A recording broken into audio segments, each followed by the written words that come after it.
बाबा colony civil lines Badaun में साजिद और माजिद दो भाई काफ़ी सालों से इस मोहल्ले में सैलून चला रहे थे। यह वही सैलून है जो दोनों भाई चलाते थे। इस सैलून के सामने विनोद कुमार का घर है, जो जल निगम में ठेकेदार हैं। इनकी वाइफ संगीता की घर पर ही कॉस्मेटिक की शॉप और ब्यूटी पार्लर है। इनके 3 बेटे थे, 13 साल का आयुष, 9 साल का पीयूष और 6 साल का आहान।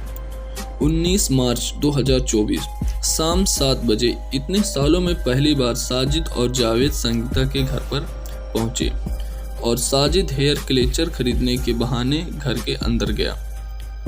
उस वक्त विनोद अपने घर पर नहीं थे। संगीता और उसका परिवार सब साजिद और जावेद को अच्छी तरह जानते थे, क्योंकि विनोद और उनके तीनों बच्चे उसी के यहाँ बाल कटवाने जाते थे। साजिद ने बातों ही बातों में धीरे से अपनी परेशानी संगीता के सामने रखी। वह संगीता को भाभी कहकर बुलाता था। साजिद ने बताया कि उसकी बीवी प्रेग्नेंट है, हॉस्पिटल में भर्ती है और डॉक्टर ने रात 11 बजे डिलीवरी होने का टाइम दिया है, इसलिए उसे 5,000 रुपये की सख्त ज़रूरत है। संगीता ने कहा, तुम परेशान ना हो, मैं अपने हस्बैंड से पूछकर तुमको पैसे देती हूँ। संगीता और विनोद दोनों बाय नेचर सबकी मदद करते थे, इसलिए जब संगीता ने विनोद से मदद करने वाली बात बताई तो उन्होंने साजिद को पैसे देने के लिए हाँ कह दिया, क्योंकि उनके भी बच्चे थे और ऐसी सिचुएशन में एक इंसान दूसरे व्यक्ति की मदद कर ही देता है। उतने में साजिद ने कहा कि परेशानी के चलते उसे कुछ अच्छा नहीं लग रहा है और मोबाइल में नेटवर्क नहीं आ रहा है, तो इसी बहाने से उसने छत पर जाने की बात कही। संगीता किचन में चाय बना रही थी जब साजिद ने बड़े बेटे आयुष को बहाने से छत पर बुलाया। दूसरे बेटे पीयूष, जो 9 साल का था, उसे अपने लिए मसाले की पुड़िया लाने के लिए भेज दिया और छोटा बेटा आहान, जो सिर्फ 6 साल का था, उसको पानी लाने के लिए बोल दिया।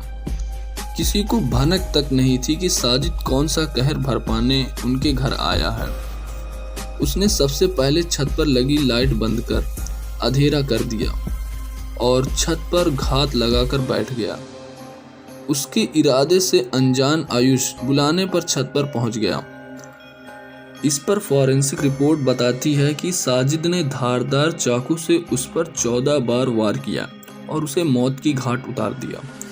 छत का दरवाज़ा बंद था और सब नीचे थे, इसलिए कोई भी आवाज़ नहीं सुनाई दी। इस बात से बेखबर कि एक शैतान घात लगाए बैठा है। 6 साल का आहान पानी का गिलास लिए छत पर पहुंचा। अपने बड़े भाई की यह हालत देख जब तक वो कुछ समझ पाता, साजिद ने उस पर भी अचानक से हमला कर दिया। कांच का गिलास हाथ से छूटकर नीचे गिर गया। वहीं दूसरा बेटा 9 साल का पीयूष, जिसको उसने मसाले की पुड़िया लाने के लिए भेजा था, वह घर पर लौट आया। उसे कुछ शोर सुनाई दिया। शायद यह शोर कांच के टूटने या आहान की चीख का होगा, लेकिन जब तक पीयूष छत पर पहुंचा तब तक साजिद ने उसके दोनों भाइयों को मार डाला था।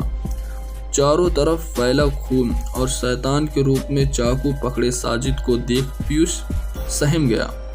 अगर हम खुद को एक 9 साल के बच्चे की जगह रखकर इमेजिन करें तो वो मंजर सच में कितना भयानक होगा।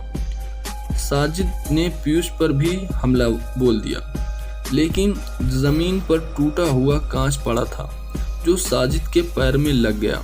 इस वजह से पीयूष उसकी पकड़ से बच निकला। हमले से पीयूष के हाथ और सर में चोट आ गई, लेकिन वो बहादुरी से अपनी जान बचाकर नीचे भागा। नीचे भागकर उसने अपनी माँ और अपनी दादी को हड़बड़ी में सारी बात बताई और दरवाज़ा अंदर से बंद कर लिया। उन्होंने देखा कि साजिद खून से सना हाथ में बड़ा सा चाकू लेकर नीचे उतरा और बोला कि आज मैंने अपना काम पूरा कर दिया। यह बोलकर वो बाहर की तरफ भागा। संगीता ने शोर मचाया और तुरंत पास की पुलिस चौकी में कॉल कर सूचना दी। वहीं शोर सुन जब मोहल्ले वाले उसे रोकते और पकड़ते, साजिद शाम के अंधेरे का फायदा उठा शेखपुरी के जंगल की तरफ भाग निकला।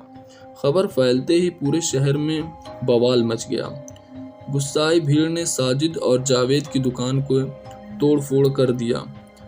और सामान में आग लगा दी। पूरे इलाके में तनाव का माहौल था। यूपी पुलिस ने तुरंत सर्च ऑपरेशन चलाया और घटना के कुछ घंटे बाद ही कातिल साजिद को पुलिस ने इनकाउंटर में मार गिराया।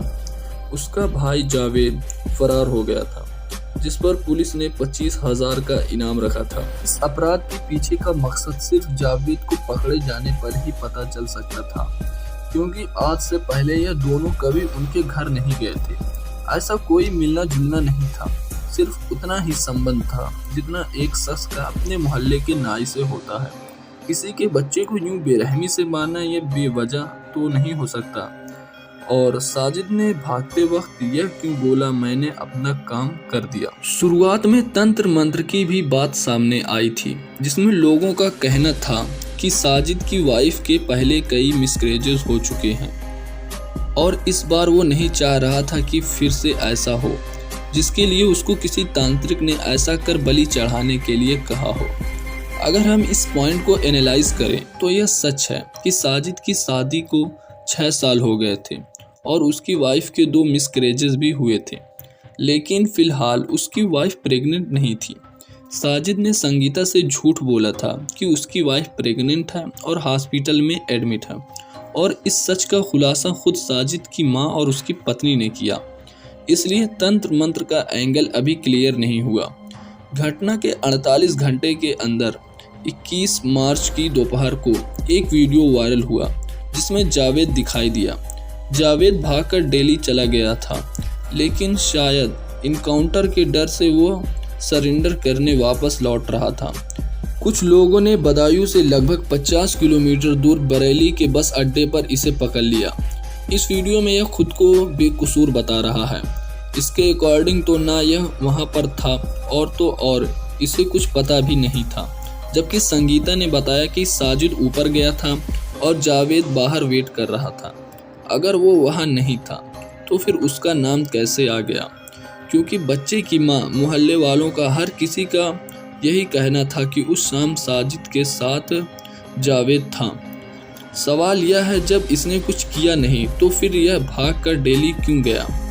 वहीं जब उसकी दादी का इंटरव्यू लिया गया तो उन्होंने कहा कि सब कुछ साजिद ने किया है और इसमें जावेद का कोई हाथ नहीं है, क्योंकि वह उस वक्त उनके साथ था। अगर आप इस इंटरव्यू के कमेंट सेक्शन को देखें तो उसमें लोगों ने इस बात को मानने से इनकार कर दिया है। सब इसे जावेद को बचाने के लिए बोला गया झूठ मान रहे हैं। अगर तुम निर्दोष थे तो भागे क्यों और बरेली ही क्यों गए? क्या इस केस का कनेक्शन बरेली से भी है? वजह जो भी हो, लेकिन बहुत सारे अनसुलझे सवाल हैं जिसका जवाब मिलना बहुत ज़रूरी है। फिलहाल मैं आपको इस सवाल के साथ छोड़कर जा रहा हूँ कि आखिरकार अब विश्वास किया जाए तो फिर किस पर। तो गाइस, वीडियो यहीं पे ख़त्म होती है। अगर तुम लोगों को वीडियो थोड़ी सी भी अच्छी लगी तो वीडियो को तुम लोग लाइक कर लेना, और ऐसे केस सुनने में अगर तुम लोगों को इंटरेस्ट है तो चैनल को सब्सक्राइब ज़रूर से कर लेना। और एक सबसे इम्पॉर्टेंट बात, अगर तुम लोगों को इस वीडियो में कोई भी कमी लगी हो तुम लोग कमेंट में उसको बताओ कि मैं उसे दूर करके एक अच्छी वीडियो बना सकूँ। तो चलो, मिलूंगा नेक्स्ट वीडियो में नेक्स्ट केस के साथ। तब तक के लिए बाय बाय, टेक केयर।